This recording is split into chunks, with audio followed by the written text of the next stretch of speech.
Alors, quelqu'un de très sage que je respecte beaucoup me disait: jeune homme, c'est pas parce que tu es gentil que personne ne te fera du mal. C'est pas parce que tu ne touches pas au bien d'autrui que personne ne touchera tes biens. C'est pas parce que tu ne touches pas à la femme d'autrui que personne ne touchera à ta femme. Alors la vie est dure, la vie est brutale, le monde est cruel. Tant que tu n'apprends pas la leçon, la vie va continuer à te frapper de leçons. Bonsoir à tous et bienvenue dans cette vidéo. Alors aujourd'hui nous allons parler de la vie et du plaisir. Donc ici si je dis plaisir, c'est tout sauf ce que vous êtes en train de penser.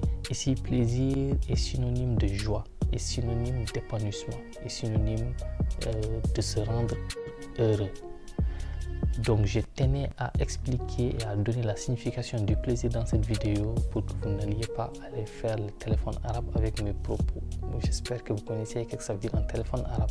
Donc un téléphone arabe veut dire l'information initiale. Donc c'est lui qui donne l'information initiale.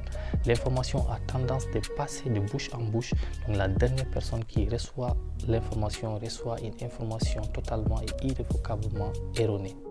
Donc il faut savoir que le monde ou la vie n'a pas fait de privilèges pour un nouveau-né, un bébé qui vient de naître. Donc comment est-ce que la vie nous ferait nous un privilège? Un nouveau-né, selon vous, pourquoi il pleure quand il vient au monde? C'est parce que l'air que nous respirons, l'oxygène qui est là, rentre dans ses poumons et ça fait mal. C'est pour cela que le bébé pleure. Sinon la vie pouvait dire que c'est un innocent, donc faisons doucement, mais non. Et après cela, la vie ou le monde lui dit c'est pas encore fini. On coupe le cordon ombilical. On lui dit maintenant désormais tu vas te nourrir tout seul. Tu vas respirer tout seul. Tu vas te débrouiller tout seul. La leçon derrière cette histoire est de savoir et de vous dire que l'objectif de la vie n'est pas seulement de faire plaisir à l'autre. L'objectif de la vie est aussi se faire plaisir. Quotidiennement, les gens font des choix pour l'autre, prennent des décisions pour l'autre, s'habillent pour l'autre, se font belles, se font beaux pour l'autre. Même les choix de votre accoutrement, on le fait pour l'autre. Tout ce que nous faisons dans la vie, c'est pour l'autre. Donc quand est-ce que nous ferons quelque chose pour nous-mêmes? Donc quand est-ce que vous allez vous faire plaisir? Quand est-ce que vous avez dit aujourd'hui, je vais me faire plaisir? Je vais aller au resto tout seul, commander un plat cher tout seul, le manger tout seul et rentrer chez moi tout seul.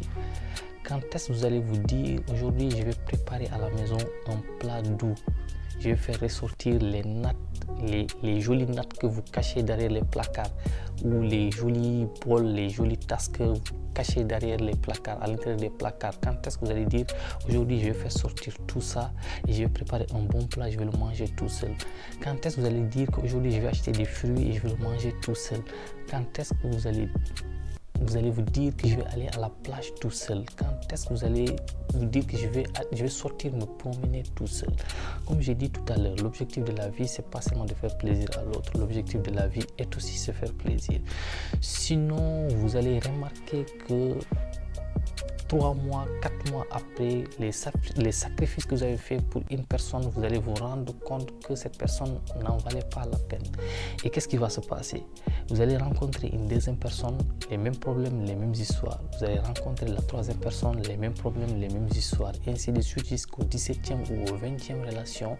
Pourquoi? Parce que tant que vous n'avez pas appris la leçon, la vie va continuer à vous frapper des leçons. Donc dans la vie, si je n'arrive pas à m'entendre au deuxième, troisième jusqu'au 4e relation, l'idéal c'est de se mettre à retrait, de réfléchir, de se définir une vision, se concentrer sur soi, monter les niveaux, apprendre à se battre et maîtriser ses émotions. Ensuite, on choisit le bon partenaire. Nous savons tous que dans une union, tout le temps, les gens pointent du doigt l'autre. Tout le temps, c'est l'autre qui est méchant. Tout le temps, c'est l'autre qui est menteur. Tout le temps, c'est l'autre qui est pervers. Tout le temps, c'est l'autre qui est narcissique. Mais ce qu'on ne sait pas, on ne peut pas se retrouver au 20e ou au 30e relation. Tout le temps, c'est toi qui attires les menteurs. Tout le temps, c'est toi qui attires les voleurs. Tout le temps, c'est toi qui attires les narcissiques. Donc, ce qui veut dire qu'il faut se revoir. Une étude a été faite par un scientifique japonais qui dit: quand on est heureux, quand on est épanoui, quand on se fait plaisir, on fait rarement le mauvais choix. On prend tout le temps des bonnes décisions. Et quand on fait rarement de mauvais choix et quand on prend tout le temps de bonnes décisions, donc est synonyme de bon partenaire et synonyme de bonne union.